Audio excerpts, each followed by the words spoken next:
Shalom almal en welkom by my Krout. My naam is Rabbi Shapira en ek hoop julle geniet ons program, ongeag in watter taal julle na ons kyk. Hierdie week is ons in Parashat Tetzaveh. God lê die gebod aan Israel voor om in te stel, te bou en te fokus op die voorbereiding van Aaron, die hoofpriester van Israel, om sy aanstelling as die hoofpriester van Israel aan te neem oor al die werk wat hy moet doen. Let op die patroon in hierdie Torah gedeelte. Ons sien die invoering van die Mishkan wat hier plaasvind parallel met die invoering van die klere van Aaron, wat as die Kohen Mashiach sal dien.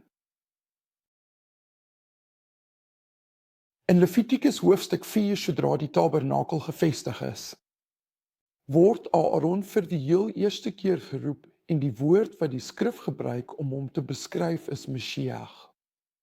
Nou sien ons in hierdie Torah gedeelte, hoofstuk 28 vers 4, 'n groot geheim van die Mashiach. Jy sien in die Judaïsme het die Messias twee vorme.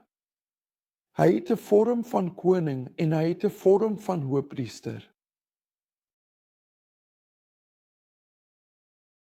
Soms noem ons dit Mashiach, seun van Josef, en Messias, seun van Dawid. Hierdie konsep vind ons hier in ons Torah gedeelte. In hoofstuk 28 vers 2 lees ons Ve asita biftei kodesh la'aron achicha. Wat beteken dat jy die heilige klere vir Aaron, jou broer, moet maak?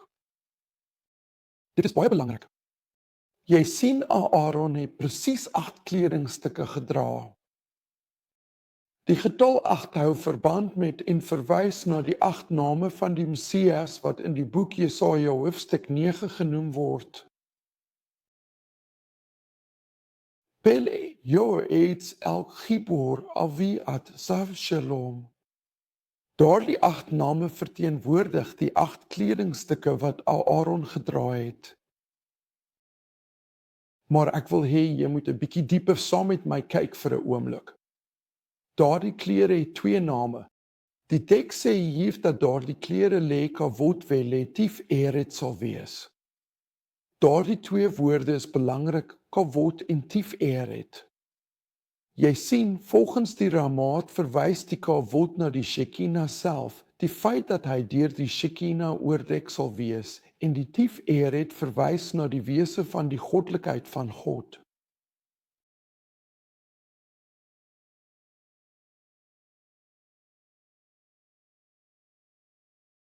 Nou, in beide gevalle, in albei stelle klere wat Aaron gedra het, het hy spesifiek of wit klere of goue klere gedra. 4 uit die 8 kledingstukke was wit klere en 4 uit die ander 8 kledingstukke was goue klere. So onderskei tussen hulle. Die 8 kledingstukke was of wit of hulle was van hout gemaak. Hoekom is dit van betekenis? Ons sien hier 'n beeld van die Messias van Israel in die toekoms.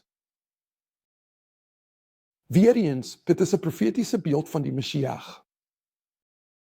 Die kledingstukke wat Aaron gedra het, wat van wit materiaal gemaak was, daardie kledingstukke verteenwoordig sy priesterlike roeping.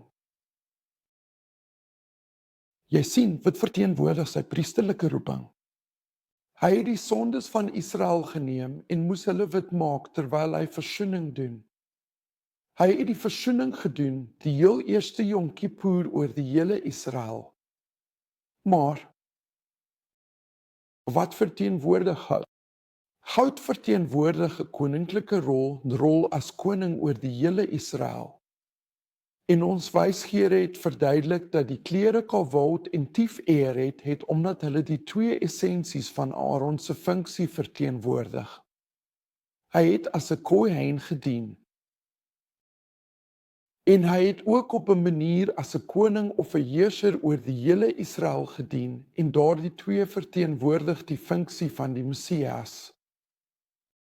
Die rede waarom hulle verdeel is 4 aan die een en 4 aan die ander kant, verduidelik die rabbies, is dat hulle die 4 letters van God se naam verteenwoordig, Yod, He, Wav, He.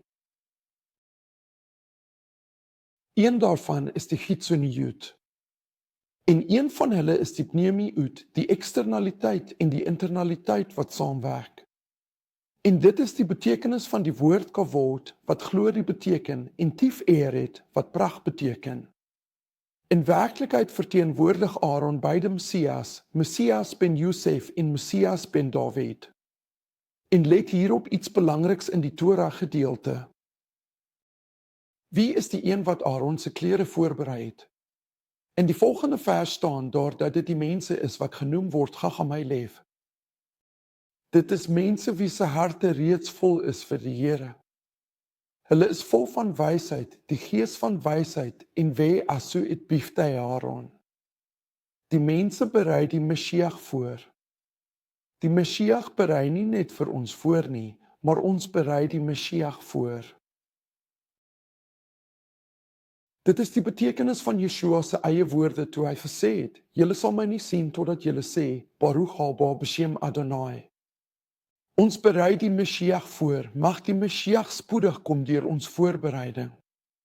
Ons berei Ben Josef en Ben David voor terwyl ons na ons eie lewens kyk en daardie tipe klere aantrek. God seën julle en dit is my groot vir hierdie week, Parashat Tetzaveh.